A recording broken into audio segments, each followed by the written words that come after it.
uma moção de desconfiança contra nosso primeiro-ministro. Pastor Bono por bem ganha parlamento de maneira aqui. E para Kiko é hora tanto MEP e AVP está disposto para quebrar a lei, para pôr nosso Estado de Direito banda. Está o que Ricardo disse, na primeiro lugar, para politiqueria. Aqui não trata de realmente defender o Western. Está defendendo o poder para meio de voto. E tem outro motivo. MEP que escapa cara político de não líder. Que afirma argumentos e não autorizar para afirmar, não é ministro de ensinança. E afirma algo que está contra a lei.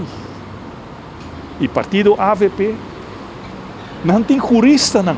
Jurista não young que sabe que tem que respeitar a decisão de juiz. E não que escapa cara, possivelmente, de não líder político. Correto. Senhor Mike Eyman. Senhor Mike Eyman afirma protocolo que sepa, na ano 2013. O protocolo diz que vai melhorar o rangenstelsel de Western que está atrás do governo. Que está ambtenaar acaba. Para sobra, sepa, tá sindicato de trabalhador, funcionário público. E essa aqui está puro sospecho que somehow é hora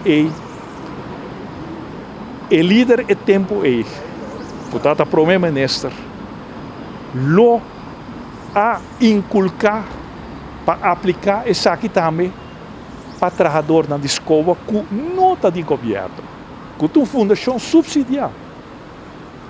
Então, é hora também para eleitoral gewin, para ganagem eleitoral, as sabiendas que está contra a lei.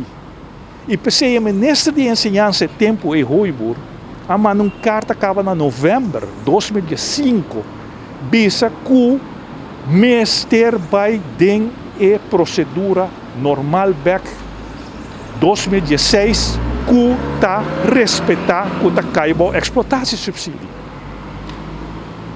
E começa a corrigir, ela instruir direção finança, direção onderwijs, para corrigir isso. E efetivamente, nós miramos que o ministro Hoibur aqui não, em verdade, para o que está lei, pessoal, exatamente que se ela quebra a lei, ela é personalmente responsável. E tem que pagar milhões de euros para ser a PC. Ela corrige-se e PC a sentença de juiz assale assina. Pastor, hasta se a bem instrução mesmo de ministro de ensinança que está contra a lei, o ministro não está parar a lei. E parlamentar não está parar a lei, nós não está parar a lei. Tem que respeitar a lei.